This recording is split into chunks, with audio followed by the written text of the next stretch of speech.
Oi pessoal, bem-vindos à nossa aula de desenho. Essas são aulas da Fundação Deodato Santana de São Sebastião.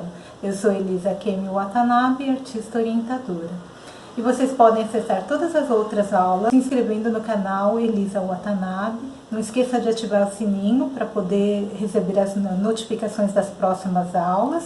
E já deixe seu like para apoiar e fortalecer o canal e também as aulas da Fundação. E essa semana teremos dois vídeos.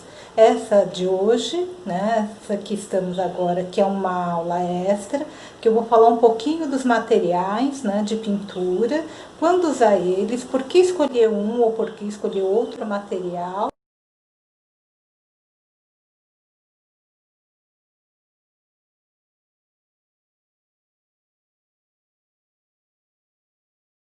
Lápis de cor e lápis aquarela. O lápis de cor e o lápis aquarela aparentemente são iguais. Aqui o de baixo é lápis de cor e o de cima é lápis aquarela. A diferença é o lápis aquarela, ele pode ser, depois de pintado, passar água e ele fica como se fosse uma tinta. O lápis de cor, no entanto, ele é para usar só seco. Então aqui ó, tem alguns exemplos, né, de roupas de época, né, feitas com lápis de cor.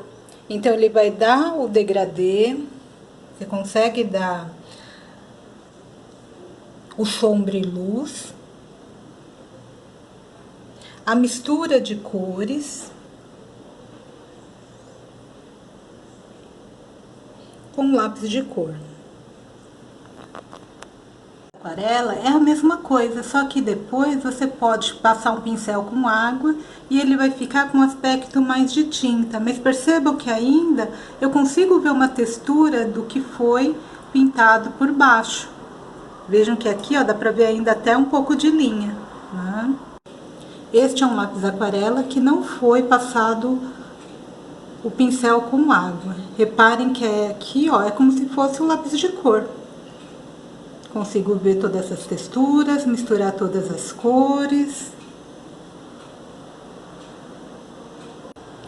Já existe também a tinta aquarela. Percebam que aqui são bisnagas, são bem pequenininhas.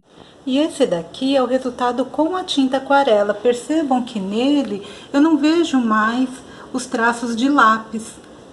Então, dependendo do desenho que você vai fazer, a tinta é melhor do que o lápis.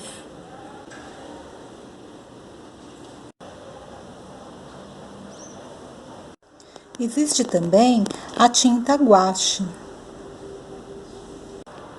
Na tinta guache, a gente pode fazer uma gama infinita de mistura de cores para chegar na tonalidade. E aí, com o pincel, a gente acaba fazendo os detalhes. Ele é um trabalho bem mais detalhado, que leva mais tempo.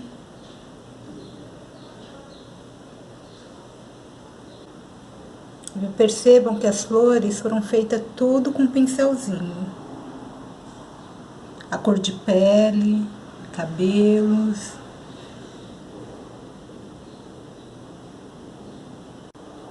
Flores. Percebam que aqui existe, para cada cor, uma tinta que foi produzida e aí elas não estão se misturando, elas estão sobrepostas e a secagem é rápida. Aqui também ainda é guache.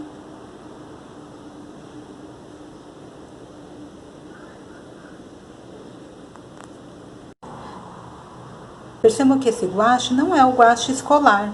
As cores elas são mais limpas e vibrantes. Quando são misturadas as cores entre si, as cores ainda permanecem limpas.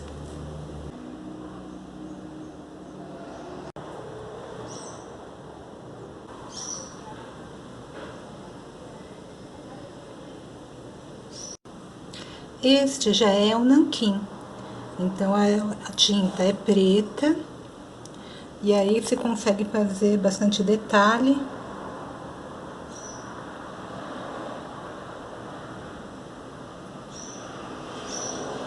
Diluindo a tinta. A gente vai colocando mais água as tonalidades.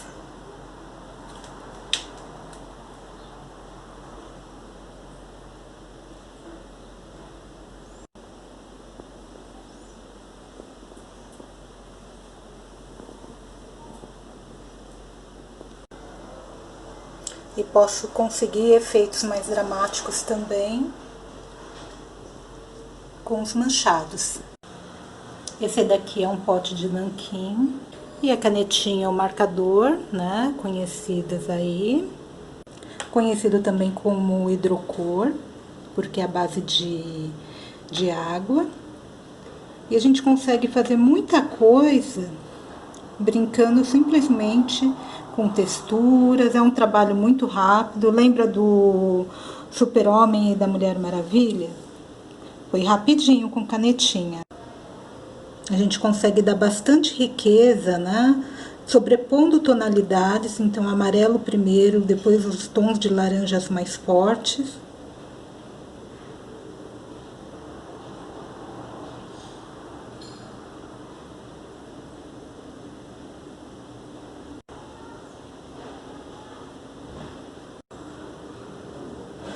E vejam só a riqueza que a gente consegue dar de textura com a canetinha também. É um trabalho bem rápido. A gente consegue fazer também estudos, porque é uma coisa muito rápida de fazer os testes. Estes aqui ainda são canetinha também, ou marcador, ou hidrocor.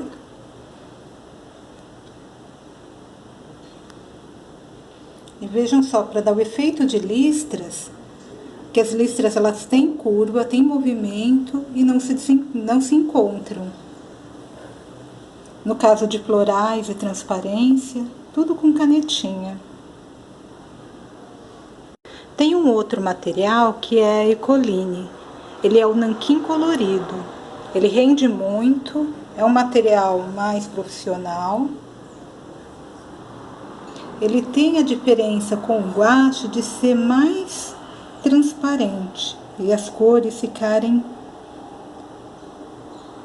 de uma forma um pouco mais translúcida do que o guache, por exemplo, ou mesmo a aquarela.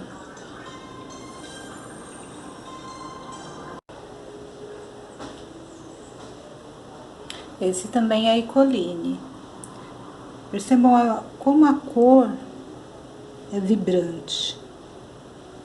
Esse daqui já é um pastel oleoso. Ele parece com giz de cera.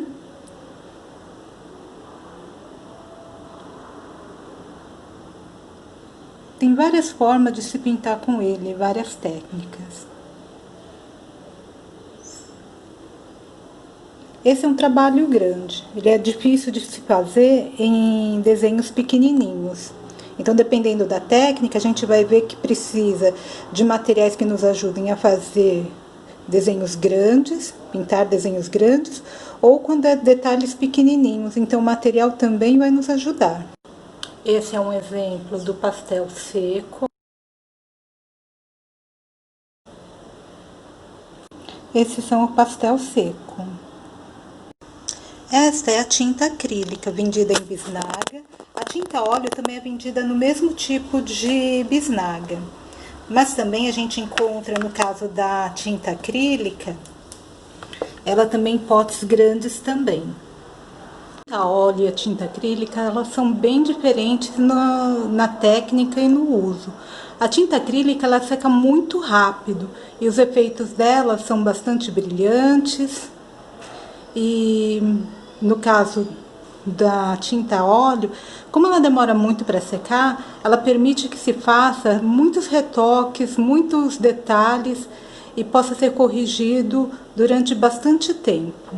O efeito visual é bem diferente um do outro também. E aí acaba sendo uma questão de gosto. No meu caso, eu gosto mais da tinta acrílica, primeiro porque eu gosto de começar e terminar logo os trabalhos. E a segunda é em relação ao cheiro. O cheiro das tintas óleo e ter que mexer com thinner, água rasa e outros solventes, para mim o cheiro é muito forte. Mas qual técnica usar? Eu geralmente vou por dois caminhos. O tempo eu tenho para fazer o desenho. Se ele é um pedido, eu vejo quanto tempo eu tenho e qual o efeito que eu quero fazer. Se ele precisa ser delicado, se ele precisa ser intenso. Porque, por exemplo, se eu quero fazer um desenho que ele seja assim, bem, com a cor bem forte, bem viva, e o desenho é grande, eu não vou fazer ele de lápis de cor, apertando, calcando, né, o lápis, né, ficando até com cãibra nos dedos, com dor no braço, né, porque aí assim eu posso fazer o mesmo efeito, que fique muito mais limpo ainda, com a canetinha. Se eu tiver mais tempo e for um trabalho mais refinado, posso fazer com guache ou com tinta acrílica, se for no caso de uma tela. Agora, se eu preciso de uma coisa muito rápida, a canetinha ela geralmente é um trunfo muito grande. Acho que ela é muito rápida para fazer os detalhamentos. O lápis de cor, ele é bom quando preciso de sombreamento e algumas tonalidades que não existem a cor, mas eu preciso que produzir uma cor rápida.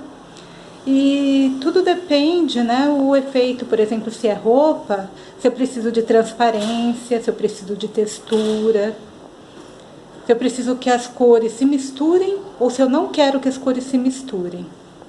E qual o tamanho principalmente do desenho, porque dependendo da técnica que vai usar e o material, às vezes o mesmo projeto pode ser assim interminável, cansável, porque você escolheu um material que vai demorar uma vida toda para fazer. Enquanto que o outro trabalho, né, você poderia usar, por exemplo, uma tinta, pintar tudo rapidamente em alguns minutos, né, o fundo com um pincel ou um rolinho grande e depois fazer o desenho por cima. E vamos chegando ao final da nossa aula de hoje. Espero que tenham gostado. Quero agradecer também o carinho e também o esforço que cada um de vocês está fazendo para fazer as aulas. Tenho recebido desenhos lindos, muitos exercícios eu sei que são bem difíceis, às vezes, né, são longos, e vocês estão maravilhosos, vocês estão me surpreendendo a cada dia. Então, assim, super orgulho de vocês e muita gratidão pelo carinho. Espero que vocês, né, estejam aí na casa de vocês, né, se cuidando, cuidando da família, né, busquem sempre a harmonia e a gratidão dentro de casa, que aí tudo ficando, né, mais tranquilo, os ânimos se acalmam e a gente pode um ajudar o outro, né? Então, um super, né, beijão a todos, fiquem com Deus, até a próxima aula.